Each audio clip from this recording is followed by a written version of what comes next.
pessoal, vim aqui fazer esse vídeo hoje sobre a história do Paraguai, né, a ditadura, na verdade, do Paraguai, e vou começar aí falando um pouco sobre a história do Paraguai, já que tem elementos importantes para a gente entender, né, como que se deu o processo de instalação da ditadura do Alfredo Stroessner, ou, né, como ficou conhecido popularmente o regime na historiografia, o Stroessnato.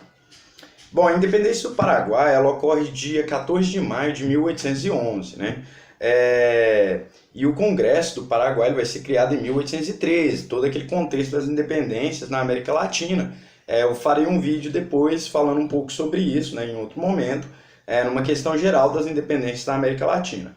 Pois bem, aí a partir de 1912, né, o Paraguai ele começa, aliás, desculpa aqui, né, a partir de então o Paraguai ele vai ter a presença muito forte das Forças Armadas e durante muito tempo uma das maiores características, né, aliás, até desde a independência até, né, o empossamento do Alfredo Stroessner em 1954, né, que o Paraguai ele começa a ditadura em 1854, né, é uma das ditaduras mais longas da América Latina, talvez a mais longa e a primeira da América do Sul, né, porque a gente tem no mesmo ano a ditadura da Guatemala, mas a ditadura da Guatemala é na América Central. Então no Cone Sul, que era a região aqui da América do Sul, né, que por sinal o mapa parece um cone, foi a primeira, foi a do Paraguai.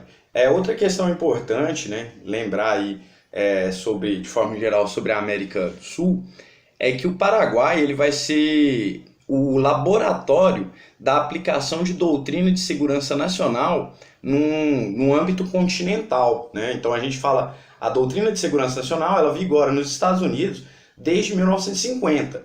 E aí o grande laboratório, o lugar da experiência da aplicação dessa política na América Latina, né, na América do Sul especialmente, foi o Paraguai em 1954. Então vamos lá, né? O Paraguai, então, desde a sua independência, ele vive vários conflitos e a presença das Forças Armadas, ela cria uma certa confiança popular, né? Então a população passa, primeiro porque é muito presente as Forças Armadas em todo o processo revolucionário, em toda luta armada paraguaia, depois por causa das vitórias, né? Mas vamos lá, o primeiro conflito assim foi o de 1865 a 1870, que é a Guerra do Paraguai, que aconteceu entre Brasil e Paraguai, né? Uma disputa ali na região que hoje é o Mato Grosso do Sul, né? E que terminou com uma derrota, né? Nesse caso o Paraguai ele foi derrotado e teve uma ocupação brasileira, inclusive em terras paraguaias. Até então, né, o Paraguai ele foi restabelecer, né, um governo próprio lá no final do século XIX, no início do século XX. E aí, a partir de 1912, a maior característica dos governos paraguaios vai ser a instabilidade e a disputa entre dois partidos, né? O Partido Colorado, que era de orientação liberal conservadora, digamos assim, seria a extrema-direita, e o Partido Febrista, né, que era um partido de caráter mais popular.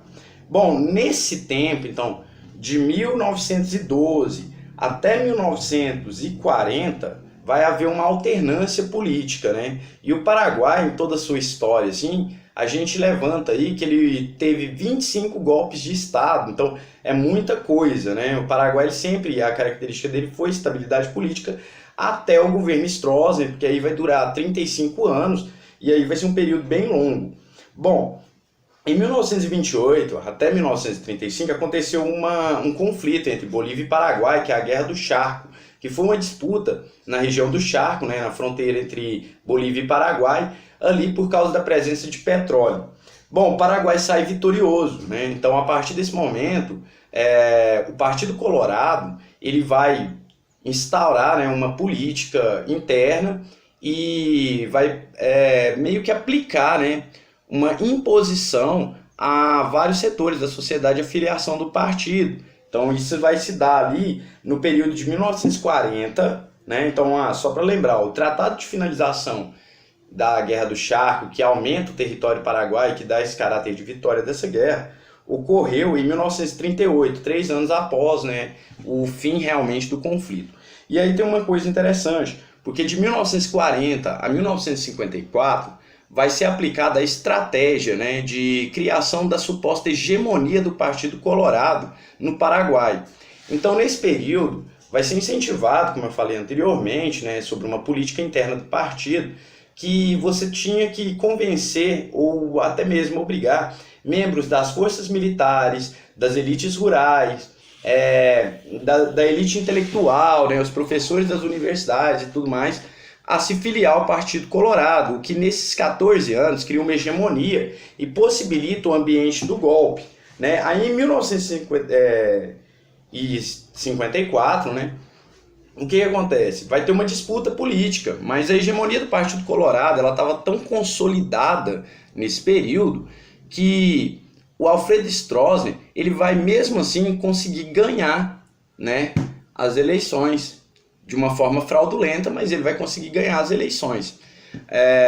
E com 99% de aprovação popular, o que é mais interessante, e devido também a essa hegemonia. Bom, a partir do momento que ele sobe no poder, né, então ele vai ser apoiado por vários setores da sociedade, principalmente as elites agrárias. Né? Então, assim, para a gente entender,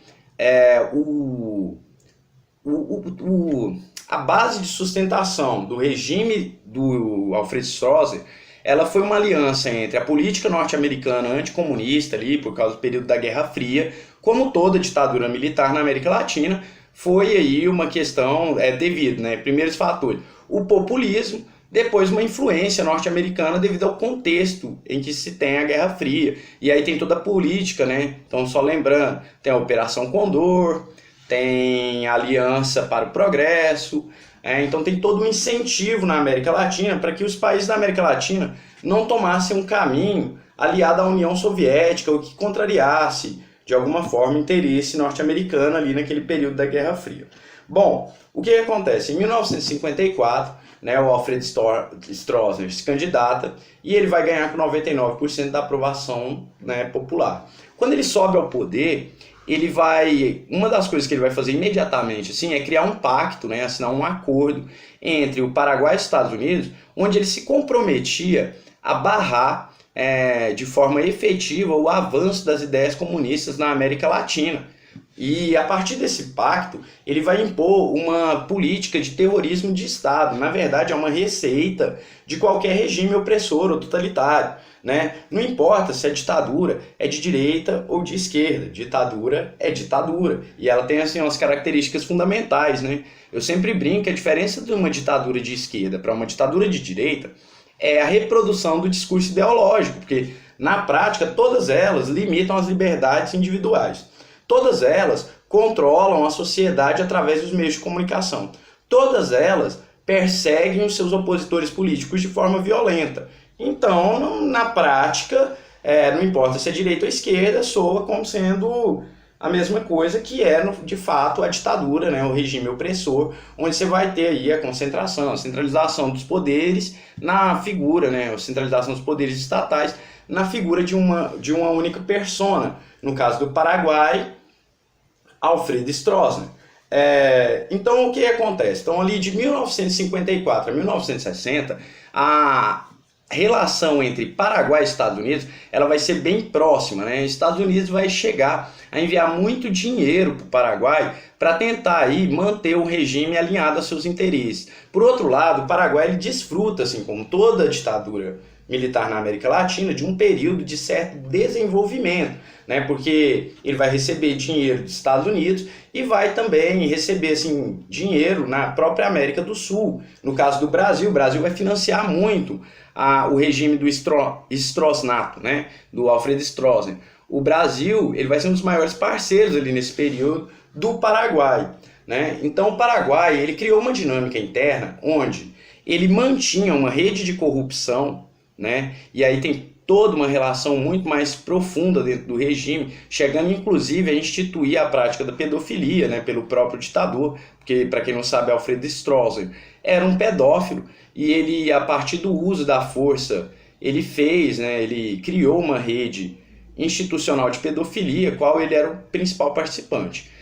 O que acontece? Alfred Stroessner ele vai pegar o dinheiro, né, o capital, externo e vai começar a aplicar em obras de infraestrutura e também comprar os poderes. Então ele vai financiar, por exemplo, redes de corrupção dentro dos poderes judiciário, dos poderes legislativos, garantindo, então, por exemplo, que todas as medidas dele, que todas as decisões que fossem tomadas pelo Estado estivessem alinhadas com os interesses dele e dos norte-americanos. Na prática, muitos teóricos da história vão afirmar que o Alfred Stroessner ele criou um sistema feudal, né? Então, por exemplo, várias famílias consideradas importantes ou ricas do Paraguai vão ter cargos e funções importantes dentro do governo no período do Stroessnato. Ele também foi o cara que instituiu, né, realmente a aplicação do modo de perseguição e tortura, né, que a gente vai conhecer nos regimes militares da América do Sul. O Stroessner era extremamente violento, então ele perseguia seus opositores, qualquer um que apresentasse suas ideias, ou mesmo fosse contra, criticasse o governo, e começou a torturar e até mesmo executar, né? E por ser uma ditadura muito longa, o número de mortos e desaparecidos na ditadura paraguaia ela supera muito, né, os da ditadura brasileira. Isso não quer dizer que a ditadura brasileira tenha sido boa, uma vez que a gente não avalia a crueldade de uma ditadura pelo seu número de mortos, mas sim pelos métodos infringidos. E nesse ponto, os métodos utilizados na ditadura do Paraguai, como em qualquer outra ditadura da América Latina, são violentos e muito semelhantes. O caso do Stroessner ele tem uma particularidade, que é a prática institucional da pedofilia, né? Então, para quem não sabia, né, e acreditava que ele foi um grande estadista, não, né? Além da corrupção, o Stroessner ele também instituiu a prática da pedofilia, onde ele recrutava, né, uma certa unidade de soldados, que era chamada até inclusive de lobo mau, né, da Chapeuzinho Vermelho, uma relação aí, que tinha a função de sair nas zonas rurais do Paraguai, procurando meninas entre 10 e 15 anos, que possivelmente fossem do gosto do ditador. E após usar, né, essas meninas nas suas práticas sexuais, porque ele considerava isso um passatempo, tirar a virgindade de meninas muito novas, ele deixava as meninas à mercê também da vontade desses próprios soldados que capturavam, né? Inclusive tem um caso muito conhecido, né, agora eu não me lembro o nome dela, mas uma menina que conseguiu escapar, né, foi liberta depois de 2 anos de cárcere, foi para a Argentina e na idade adulta escreveu um livro que chama Uma Rosa e 1000 Soldados, mas esse livro eu procurei ele em português, eu não consegui encontrar ele em português, ele só tem em espanhol, né? Ele foi publicado originalmente na Argentina. Mas voltando a outras práticas do terrorismo de Estado do Stroessner, o que ele mantinha, né? Ele aplicou a Operação Condor, né? Ele iniciou ela aqui na América do Sul, ele tinha uma linha direta ligada com os Estados Unidos. Bom, o que acontece? O Stroessner ele vigiava seus opositores e os perseguia, os torturava e obtinha informação. Mas, ao mesmo tempo, ele conseguia manter uma proximidade com o narcotráfico, né, o narcotráfico na América do Sul, que financiava o próprio governo e também, junto com os Estados Unidos, com as oligarquias rurais. E, inclusive, o Brasil e a Argentina eram os maiores financiadores do regime Stroessnato. No caso dos narcotraficantes, o Stroessner ele controlava o tráfico na mesma forma, a gente pode fazer uma comparação com que o crime organizado atua no Brasil, né? Então, os parceiros do Stroessner tinham a vista grossa ali das autoridades, e por outro lado, aqueles que não eram perseguidos e capturados, assim como os opositores políticos, e torturados e assim por diante. Por que se dá a queda do regime do Stroessnato? Por que o Paraguai ele sofre muito? Ele consegue ser a maior ditadura da América do Sul em termos de tempo, né? Mas acontece uma mudança na política internacional. Os Estados Unidos começam a exigir o fim, né, dessa vista grossa ao narcotráfico e o combate efetivo dos narcotraficantes. Isso depois da década de 60, né, já em meados de 70 para 80. Os Estados Unidos também começam a exigir a aplicação dos direitos humanos, e isso, na verdade, implica no fim de todas as ditaduras da América do Sul, porque a do Stroessner acaba em 89, coincidindo ali com o final da Guerra Fria, com a mudança da política internacional, com o fim da ameaça comunista. No caso do Brasil, a nossa ditadura termina em 85, então na mesma década, e possivelmente influenciado pelo fim da Guerra Fria, já não existia a tal da ameaça comunista, né? Então, assim, os principais fatores que levam ao fim da ditadura do Stroessner são a mudança da política internacional, principalmente por parte dos Estados Unidos da América, o surgimento, né, assim, o surgimento não, porque já existia, mas a aplicação efetiva dos direitos humanos, né, a cobrança maior da comunidade internacional em relação à perseguição e à tortura e as investigações nesses países, né, então não só no caso do Paraguai. Então todo esse conjunto de fatores vai influenciar ali, né, o fim das ditaduras militares e, consequentemente, do Paraguai. O Stroessner ainda tentou manter por um tempo, mas ele não soube se adaptar às novas políticas, o que levou, né, então, à sua queda, à sua deposição em 89. Outro fator importante é o distanciamento entre Brasil e Argentina, porque conforme a política internacional foi mudando, países como Brasil e Argentina vão se adaptando e eles não vão querer proximidade com países que têm essa relação ainda no período violenta, né, considerada assim violenta por causa da mudança de perspectiva, para não influenciar na sua relação internacional, né, com os países da Europa e inclusive os Estados Unidos, o que leva ao fim aí da ditadura do Stroessner por não saber se adaptar a isso. Bom, pessoal, a ditadura do Stroessner acabou, mas lá no Paraguai a gente tem reflexos, inclusive muito recentes. Em 2012 houve um problema, né, a deposição do presidente Hugo, né, e isso também soou como golpe. E lá no Paraguai é interessante, porque por ele ter passado aí até a ditadura do Stroessner por 25 golpes de Estado, seria muito importante ressaltar o caráter da instabilidade política. E isso pode influenciar, sim, na própria política aqui do Mercosul, da América do Sul. Bom, pessoal, esse foi o vídeo sobre a ditadura militar aí do Paraguai, né? Como prometido, mais um vídeo da série, vou estar tentando postar uma vez por semana. Se você gostou, deixa seu like aí embaixo. Tem aquele botão vermelho lá, não esquece de se inscrever lá se não é inscrito no canal, tá? Deixa nos comentários qualquer dúvida, qualquer coisa que não ficou muito esclarecido, que eu possa estar fazendo um vídeo resposta ou mesmo responder nos comentários. E é isso aí.